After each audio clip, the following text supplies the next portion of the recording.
of the Box, membahas apapun yang Anda mau. Indonesia tanah airku cinta, Nusantara merdeka bhinneka tunggal ika. Bersama Awang Ajiwasita dan Om Bob. Greetings to each and everyone. Anytime you meet, I greet anyone.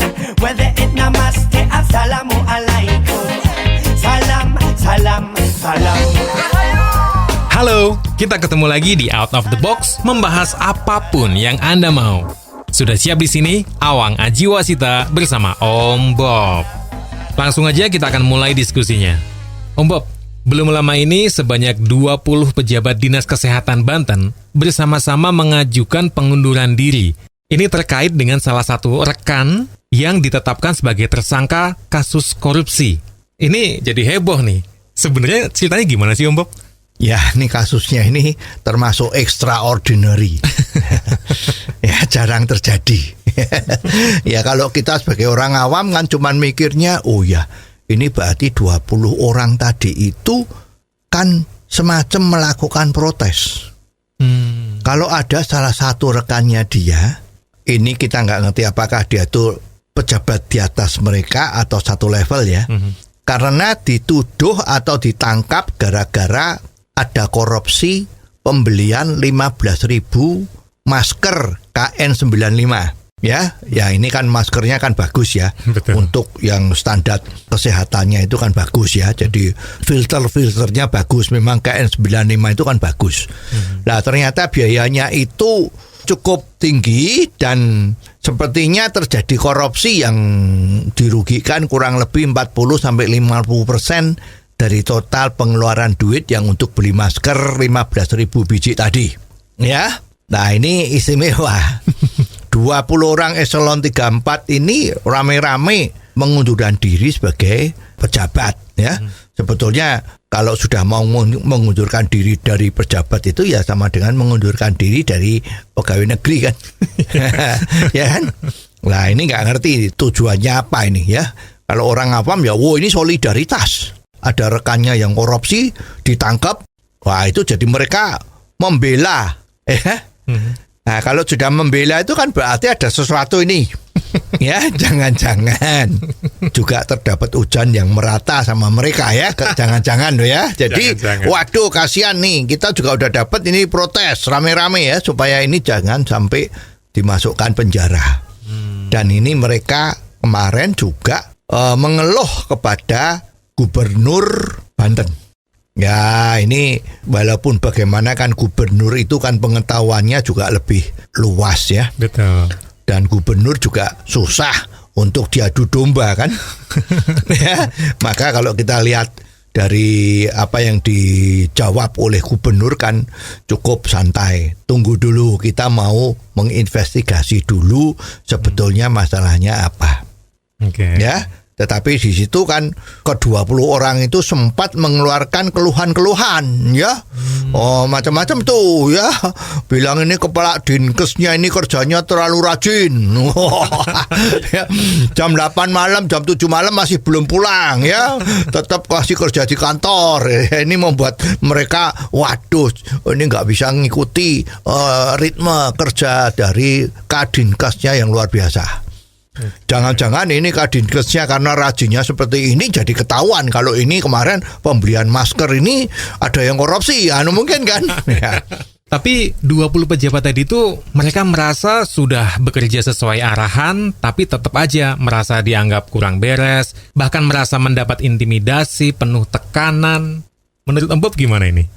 Ya ini memang orang kalau sudah biasa kerjanya itu santai. Ya, terus kemudian ini ada pejabat baru ya. Ini kita belum jelas apakah Kadinkesnya ini petugas baru atau petugas lama. Oke.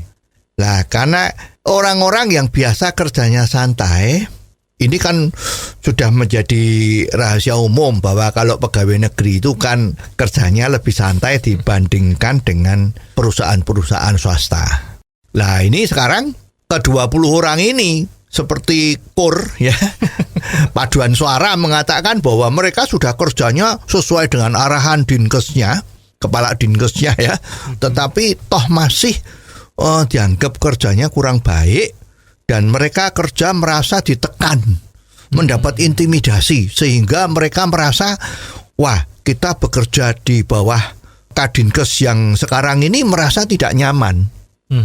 Ya, jadi ini menjadi alasan juga untuk beramai-ramai mengundurkan diri. Ya, lah mengajukan mengundurkan diri ini kan sebetulnya udah pilihan yang terakhir kan. Ini secara implisit sudah mengatakan, saya mengundurkan diri kalau kepala Dinkesnya masih dia.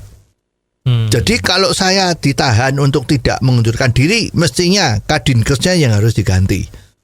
Karena penilaian dari 20 orang tadi menganggap Kadinkesnya itu memberi tekanan-tekanan di dalam mereka melaksanakan tugas sehingga membuat mereka tidak nyaman. Ya. Nah, ini sebetulnya di sini itu memang perlu satu paradigma bagaimana sih hubungan antara tekanan, pressure dengan prestasi kerja. Kalau orang-orang yang tidak mengerti hubungan antara pressure dan prestasi kerja, maka selalu mengatakan orang kalau bekerja itu jangan ditekan-tekan.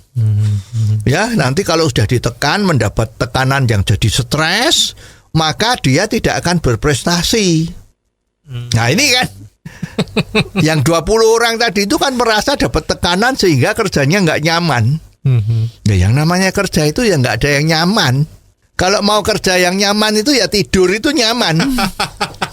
Tidur, berbaring di depan televisi, nonton sinetron yang ceritanya seperti itu, mendayu-dayu, dan itu kemarin yang istrinya ada 3 macam-macam itu nyaman ya. Yang namanya kerja itu ya nggak ada yang nyaman. Ya, yang namanya kerja itu harus sesuai dengan target yang diinginkan oleh pimpinan.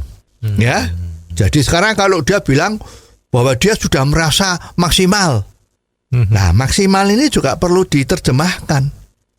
Ya, banyak sekali sekarang kejadian-kejadian itu selalu kalau ada orang yang bekerja, maaf Pak, saya sudah bekerja secara maksimal, tetapi target tidak tercapai. Jadi maksimalnya dia itu diukur oleh maksimalnya dia sendiri. Nah, masing-masing maksimalnya orang-orang itu kan beda-beda. Si A maksimalnya begini, si B maksimalnya begini. Nah, kalau semua perusahaan atau sebuah lembaga pemerintah itu yang dikatakan maksimal itu karep-karepnya dewe dari masing-masing karyawan atau pegawai negeri tadi itu, ya target-target dari lembaga tadi itu ya tidak tercapai. Jadi yang dikatakan kerja maksimal itu adalah kalau target yang sudah ditentukan itu tercapai, itu namanya maksimal. Kalau bilang kerjanya sudah maksimal, tapi targetnya tidak tercapai, ya itu berarti ya orang itu tidak mempunyai kapasitas untuk mengerjakan pekerjaan itu. Lah, ini ya layak dipecat. Ya kan? Maksimal tapi nggak tercapai targetnya, itu namanya bukan maksimal. Itu adalah alasan untuk mengatakan kalau dia tidak bisa bekerja sesuai dengan target yang ditentukan. Yang ngasih target kan juga nggak ngawur. Betul. Ya misalnya ini sekarang orang yang baru lulus SMA ya, umurnya kira-kira 17 sampai 20 itu ya kira-kira ya. Betul. Kalau itu kan olahraganya di sekolahan itu kan ya ada lah ya, lari 100 meter, ada lari 400 meter, lempar lembing, macam-macam ya. Itu jadi atletik itu ya. Nah, sekarang coba tiba-tiba gurunya memberi ujian praktek. Hei, kamu si Apiao misalnya ya. Kamu harus lari 100 meter. Harus bisa 11 detik. Oke. Kalau enggak, kamu enggak lulus. Gimana? Ya enggak lulus semua. Itu namanya gurunya atau pimpinan itu tidak mengerti situasi. Ya, enggak bisa kan? Nah, seperti ini juga begitu. Target-target di dalam satu lembaga itu sudah dipikirkan oleh ahli-ahlinya. Oke. Nah, ini targetnya kalau tidak tercapai akan membawa kerugian dari lembaganya seperti ini, maka ini harus tercapai. Orang-orangnya ya kita tahu kan, Pegawai negeri itu kan sudah terkenal kalau banyak tenaga yang banyak ya, tidak kekurangan orang ya, cuman kurang giat aja kerjanya, misalnya begitu ya. Nah, jadi target itu sudah diukur sesuai dengan kemampuan rata-rata ya. Nah, sekarang kalau dia bilang saya sudah maksimal, saya mendapat tekanan kerja sehingga kita nggak nyaman. Nah, ini yang salah yang mana? Yang salah ya pegawainya tadi itu. Ya, jadi di sini kembali kita bahwa tekanan sama prestasi itu hubungannya adalah garis lurus. Ya, ini yang penting ini. Oke. Well, Om Bob, kita akan break dulu sebentar. Untuk Anda yang mau kirim komentar, silakan dikirim melalui WhatsApp ke nomor 0878 55907788. Jangan Anda lewatkan Out of the Box versi singkat atau pendek dalam program Underline yang setiap hari disiarkan di radio kesayangan Anda ini. Ikuti juga YouTube channel Om Bob Indonesia. Kita akan segera kembali. Greetings to each and everyone. Salam, salam, salam. Anda masih mendengarkan Out of the Box, membahas apapun yang Anda mau. Awang Ajiwasita bersama Om Bob.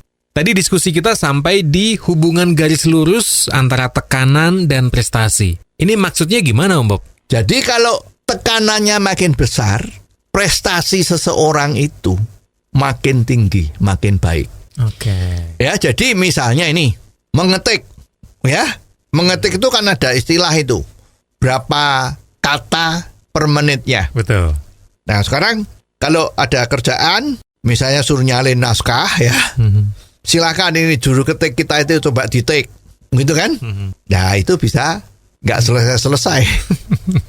Ya, jadi awas, ini harus selesai dalam tempo 10 menit. Nah, dia akan kerja 10 menit. 10 menit kalau nggak selesai, akan ditanyain, "Duh, kamu 10 menit kok belum selesai?" Ternyata ngetiknya dia pakai 11 jari. Bukan 10 jari. Ya.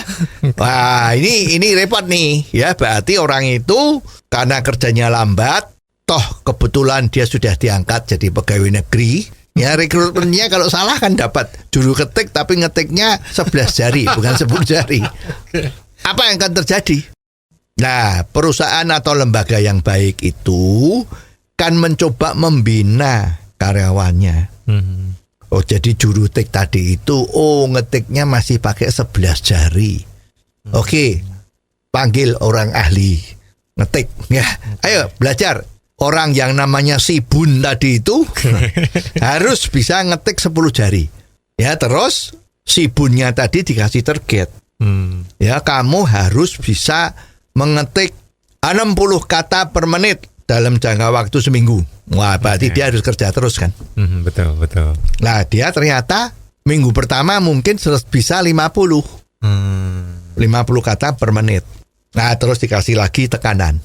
Kalau minggu depan you nggak bisa 60, maka you pangkatnya atau kerjaannya akan diturunkan dari juru ketik menjadi, office boy. Wah, misalnya begitu. Secara gengsi, juru ketik lebih bagus kan? Nah, ini kan namanya dikasih tekanan. Minggu depan kalau you nggak bisa 60 kata per menit, maka kamu diturunkan jadi office boy. Wah, ini tekanan apa bukan? Tekanan. Nah, ternyata minggu depan dia bisa 60. Nah, ini namanya tekanan itu berbanding lurus dengan prestasi. Nah, ini. Jadi memang kalau seorang karyawan, anak buah, pegawai, itu tidak ada tekanannya oleh atasan, prestasinya ya akan tidak ada. Nah, kerjanya seenak-enaknya sendiri. Kalau kita kepengen ada konotasi dulu yang sempat viral, ya kan? Kan ada yang ngomong itu, "Hei, si Bun, apa perusahaan atau departemen ini miliknya nenek lu?" Gitu kan? Kalau kerjanya seenaknya sendiri kan begitu, bukan milik nenek lu. Ya, maka harus dicuci, dikasih tekanan supaya kerjanya baik. Ya, jadi ini adalah paradigma bahwa seorang baru bisa berprestasi kalau dia mendapat tekanan dari atasannya. Ya, jelas. Kalau ada orang yang tidak bisa menerima pendapat ini kan ngomong. Ya ini kalau tekanannya sampai nggak kuat kan patah semangatnya. Lah memang masing-masing orang tuh mempunyai daya tahan terhadap tekanan. Ya si Bun ini mungkin daya tahannya normal. Mungkin ada orang lain yang daya tekanannya itu rendah sekali. Ya baru dikatakan, loh kamu kerja gimana sih? Udah nangis. Dengan tekanan yang rendah, dia nangis dan target pekerjaannya tidak bisa dicapai. Ya itu namanya dia tidak tahan dengan tekanan yang diharapkan oleh pekerjaan itu. Nah orang yang seperti ini ya cepat-cepat dilepas dari pekerjaan itu. Dicari pekerjaan yang tidak ada tekanannya. Ya tadi tidur itu. Suruh tidur di rumah, begitu kan. Ya tapi sebaliknya, orang yang ditekan kerjanya makin tinggi prestasinya, ditekan lagi, tinggi lagi, ya. Orang-orang yang tahan tekanan tinggi dan prestasinya tuh naik terus, ini yang akan menjadi karyawan teladan. Bisa jadi pemimpin. Ya jadi sebetulnya paradigma stres itu jangan dibesar-besarkan. Sekarang ini yang banyak ngomong kan, kalau membina karyawan itu jangan membuat mereka stres. Jadilah hubungan yang harmonis antara pimpinan dan anak buah. Wah ya kalau harmonis terus ya jadinya seperti itu. Ya. Nah sekarang kembali ke yang 20 ASN tadi itu, pegawai negeri dari Dinkes Provinsi Banten tadi itu.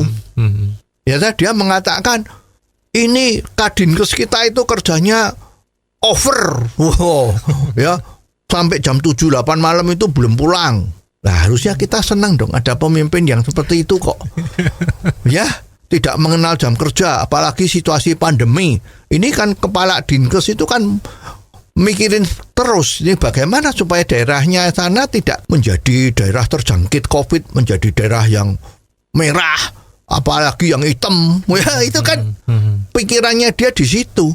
Dan dia membutuhkan anak buah yang kerjanya juga mengikuti ritmenya dia. Jadi kita kalau ingat ya, sumpah orang diangkat jadi pegawai negeri itu kan apa? Berbakti kepada negara dan bangsa, gitu kan? Betul. Tidak mikirin saya hanya mau kerja 30 jam. Ya saya hanya mau bekerja kalau uangnya cukup, misalnya begitu kan enggak? Semangat pertama di sumpah itu adalah saya siap menjadi abdi negara, bekerja sedemikian rupa untuk kemajuan bangsa dan negara. Nah sekarang kelihatan ada bosnya kerjanya begitu hebat, malah protes. Ya gimana? Dan ternyata ini merasa tertekan, tidak nyaman karena ada temennya yang terlibat korupsi dan ditangkap.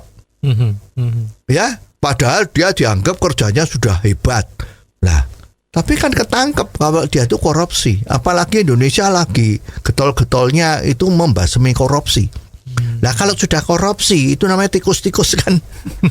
Tikus korupsi ya harus ditangkap. Apapun prestasinya kalau udah korupsi ya udah. Artinya ya karirnya hilang, tidak bisa dipakai lagi. Karena itu korupsi itu adalah musuh negara yang paling besar. Seperti sekarang ini KPK lagi ribut-ribut. Ya kita prihatin. Ya kalau nanti korupsinya itu nggak bisa habis-habis ya negara kita mau bawa kemana? Ya jadi 20 orang yang protes solider. Ya ini kan ditanyain, kenapa kamu kok seperti ini? Saya solider. Solider dengan koruptor. Berarti mental ini juga koruptor. Jangan-jangan dulu koruptor, ya, tapi tidak ketahuan. Nah jadi nikmat, gitu kan? Terus protes karena kerjanya Kadinkes terlalu over. Nah ini berarti mentalnya dia tidak siap untuk kerja yang luar biasa karena situasi yang memaksa. Jadi ini repot. Mental-mental yang seperti ini akan membawa Indonesia tidak maju.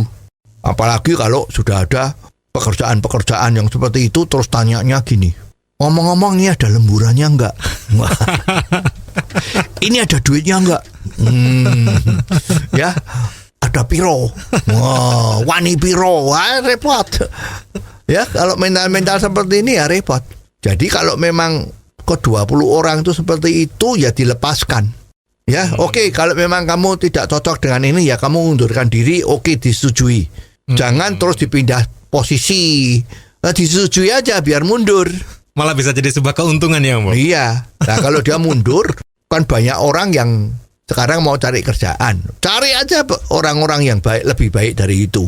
Ya, tidak peduli siapa, kalau sudah menunjukkan sikap yang tidak bisa menerima dari arahan atau contoh dari pemimpin yang baik, ya itu harus disingkirkan.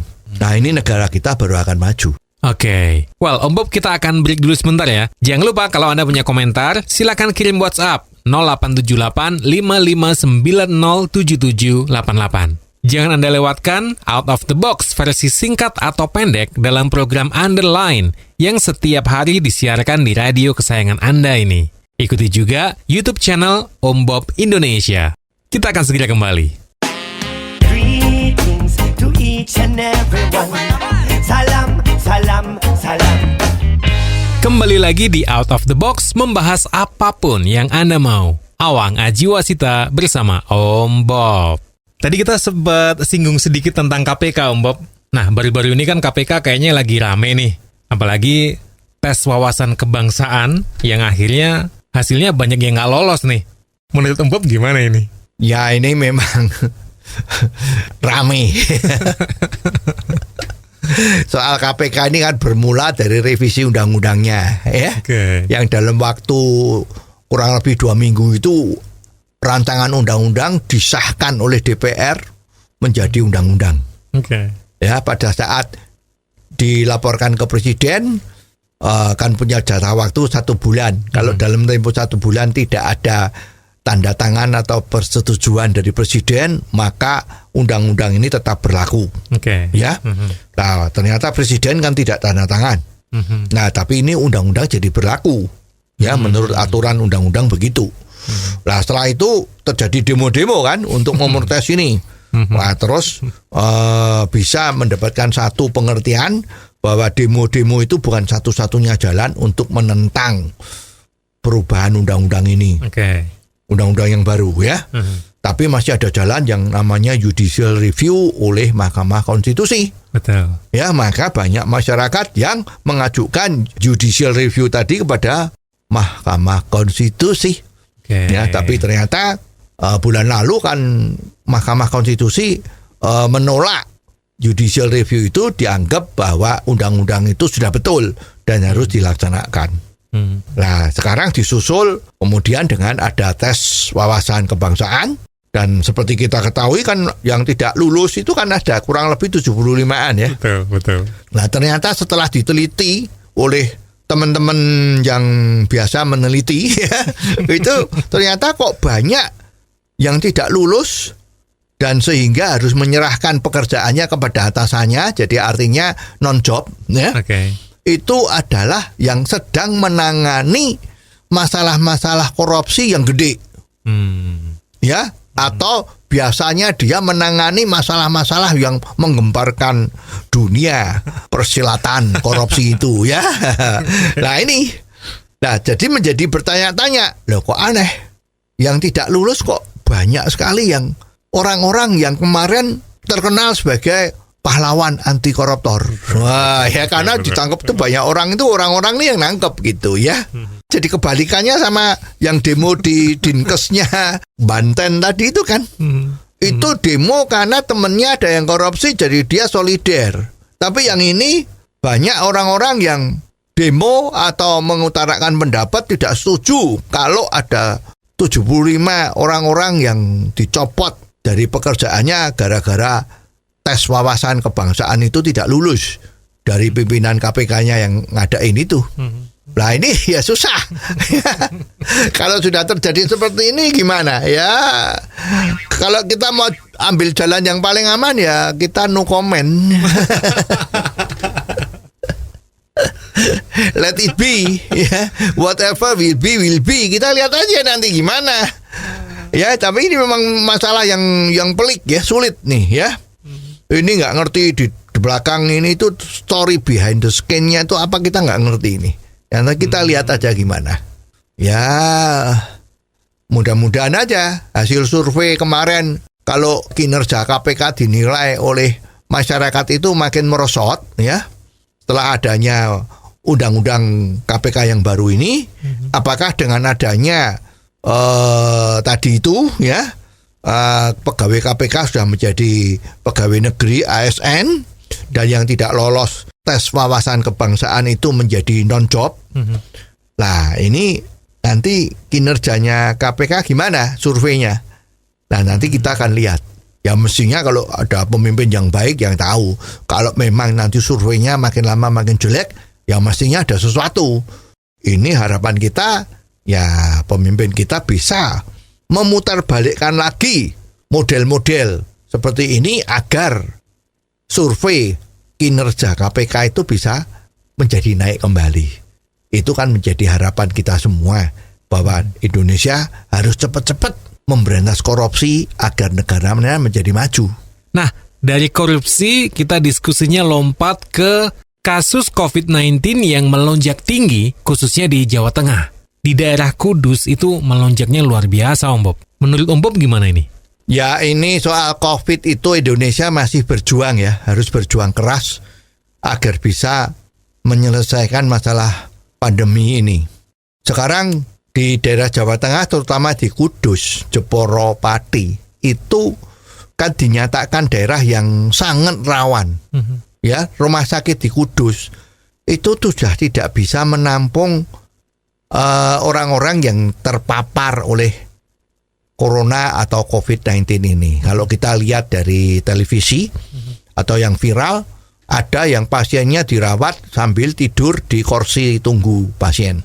Ada juga yang duduk di kursi roda, ya. Jadi kekurangan kapasitas dari rumah sakit itu menjadi dilema tersendiri, dan akhirnya pasien-pasien COVID dilarikan juga ke Semarang, rumah sakit Telogorejo kalau nggak salah ya. Itu ada satu lantai yang dikhususkan untuk menampung pasien COVID yang dari Kudus. Ternyata juga kurang. Maka karena Pati juga sudah rumah sakitnya nggak cukup lagi, maka sekarang di samping Semarang dilarikan ke Salatiga. Ya.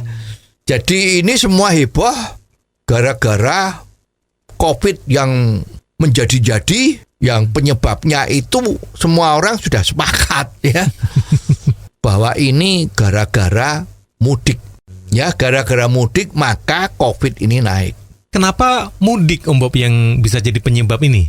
Ya, seperti kita ketahui itu COVID-19 ini kan mudah terjangkit apabila banyak orang yang kumpul-kumpul. Banyak orang yang kumpul-kumpul, ketawa ketiwi, makan bersama, banyak ngomong-ngomong, itu maka droplet-droplet itu akan berterbangan sehingga menulari banyak orang. Sehingga terjangkitlah COVID-19 ini. Nah, ini terbukti setelah Lebaran, ini mulai banyak yang terjangkit. Kemarin ada juga di salah satu kampung, habis silaturahmi, karena tidak hati-hati ya, berjabat tangan macam-macam itu ya kan, itu sekampung kena. Wah. Ya, di mana-mana itu terjadi. Nah, ini memang kalau dipikir-pikir kok bisa terjadi ya. Ini memang susah. Oke, Om Bob, kita akan break dulu sebentar. Sambil terus Awang ingatkan, kalau Anda punya komentar, silakan dikirim melalui WhatsApp ke nomor 0878 5590 7788. Jangan Anda lewatkan Out of the Box versi singkat atau pendek dalam program Underline yang disiarkan di radio kesayangan Anda ini setiap hari. Ikuti juga YouTube channel Om Bob Indonesia. Kita akan kembali sesaat lagi. Greetings to each and everyone. Salam, salam, salam. Out of the Box membahas apapun yang Anda mau. Awang Ajiwasita bersama Om Bob. Diskusi kita masih seputar mudik dan melonjaknya kasus COVID-19 di Indonesia, khususnya Jawa Tengah. Apalagi kemarin yang mudik ke daerah-daerah itu banyak banget ya Om Bob. Memang banyak sekali orang-orang yang mudik dari Jakarta ke daerah-daerah itu kan kurang lebih ada 2-4 juta manusia yang mudik. Pemerintah kan sudah menghimbau bahwa orang-orang itu tidak boleh mudik. Tapi ternyata kenyataannya walaupun dikatakan jalan akan ditutup, tetapi mereka mudiknya maju. Sebelum jalan ditutup, mereka pada mudik. Mudik duluan. Ya, jadi banyak yang lolos. Sedangkan pada saat jalan ditutup itu, memang terjadi, kelihatannya banyak sekali yang bagus ya. Artinya bagus itu kan seolah-olah ini benar gitu ya. Jadi dicegat mobil-mobil yang hurufnya B atau Delta Bandung itu kalau di daerah terus dicegat. Ya, pokoknya yang ada kendaraan yang nomor platnya itu di luar daerah yang sedang melakukan pencegahan COVID itu semua di stop. Dan apa yang dilakukan? Ditanya, bawa enggak surat bebas COVID? Atau ada enggak surat tugas dari perusahaan atau dari lembaganya? Kalau tidak ada, apa yang dilakukan? Dites. Oke. Kalau tidak mau dites, disuruh putar balik. Ya, itu kan ceritanya begitu. Yang dites ada yang mau. Karena ternyata tesnya itu swab antigen atau apa itu tadi ternyata gratis. Yang nanggung pemerintah. Gugus tugas COVID-19. Ini kan uang pajak dari rakyat itu. Jadi ada seorang itu yang dites itu dari Jakarta ke Semarang itu dites 4 kali atau 3 kali. Lolos terus. Oh, negatif, ya jalan. Di tengah jalan diperiksa lagi, negatif lagi, jalan lagi. Jadi semua orang yang mau mudik tidak takut dilakukan tes antigen. Karena tidak bayar. Jadi aman-aman aja kantongnya. Nah, saya ngomong ini agak salah strategi. Ya harusnya orang yang sudah dihimbau tidak mudik itu kalau berani mudik ya harus dites antigen tadi itu, tetapi atas biayanya sendiri. Otomatis orang yang mau mudik mikir kalau swab antigen itu 200.000 misalnya. Kalau saya kena cegat 4 kali kena 800.000. Waduh, lebih baik saya nggak pulang. Nah, jadi ada barrier-barrier dari situasi ini yang merugikan ekonomi kepada orang-orang yang mau mudik ini turut membantu untuk mencegah mereka mudik. Tapi ternyata di seluruh daerah itu gratis. Ini mestinya adalah salah dari strateginya. Memang yang namanya testing ini kan termasuk kalau dicari-cari celah-celahnya aturan kan ini termasuk testing. Kalau testing itu memang harus gratis kalau memang ada program testing yang dilakukan oleh gugus tugas. Nah, ini yang agak salah kaprah. Yang namanya testing itu adalah gugus tugas itu menuju satu lingkungan tertentu, misalnya RT RW satu tertentu yang penduduknya cukup lumayan, ambil sampling 50 orang. Kalau 50 orang yang disampel tadi itu dengan teori acak macam-macam tadi itu ternyata itu negatif, berarti kampung itu dinyatakan aman. Ya. Tapi kalau sudah dicek dari sampel tadi itu ada orang yang positif, baru orang yang positif tadi itu dilakukan tracking. Yang positif tadi di terapi, tracking orang-orang yang pernah kontak sama dia siapa, dicari lah itu situasi yang seperti inilah yang harus tidak dipungut biaya. Tapi kalau sekarang orang mau mudik, itu kan niatnya dia, kan bukan niatnya lembaga kita yang mau ngadain testing. Ini kan dia terobos saja, saya kepingin mudik, dites nggak apa-apa, wong nggak bayar, loloslah. Lah akhirnya di daerah kan terjadi kumpul-kumpul. Ya namanya kita punya kan hubungan tuh sangat harmonis.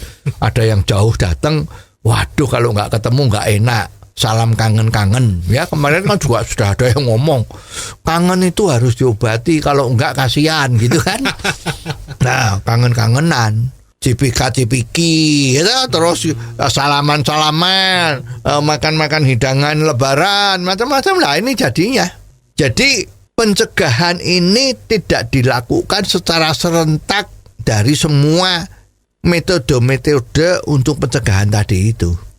Ini mestinya yang harus diperhatiin. Mudah-mudahan saja ini nanti kalau sudah pada divaksin semua sudah tidak bisa kena lagi COVID-19 ini, ya masalah ini sudah tidak ada lagi.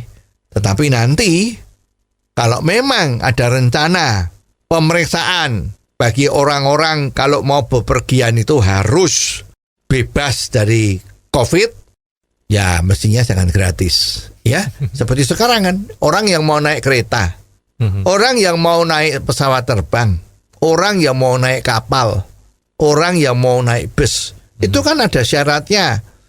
Genus tes boleh untuk kendaraan bus, ya, untuk pesawat terbang boleh juga, macam-macam lah. Itu kan tidak gratis, kan bayar. Kenapa yang lewat jalan raya kemarin mudik kok digratisi? Nah ini yang jadi lolos, ya. Jadi inilah yang mestinya nanti harus lebih terintegrasi agar penyelesaian masalah COVID-19 di tanah air ini bisa selesai dengan lebih cepat. Yes. Dan sekian episode kali ini. Terima kasih untuk kebersamaan Anda. Jangan lupa, kalau Anda punya komentar tentang apapun juga yang bisa kita bahas di sini, silakan kirim melalui WhatsApp ke nomor 0878 55907788. Jangan lewatkan juga Out of the Box versi singkat atau pendek dalam program Underline yang setiap hari disiarkan di radio kesayangan Anda ini. Pastikan juga Anda sudah subscribe di YouTube channel Om Bob Indonesia. Sampai ketemu di episode selanjutnya, Awang Ajiwasita bersama Om Bob. Tentunya di Out of the Box membahas apapun yang Anda mau. Out of the Box, membahas apapun yang Anda mau.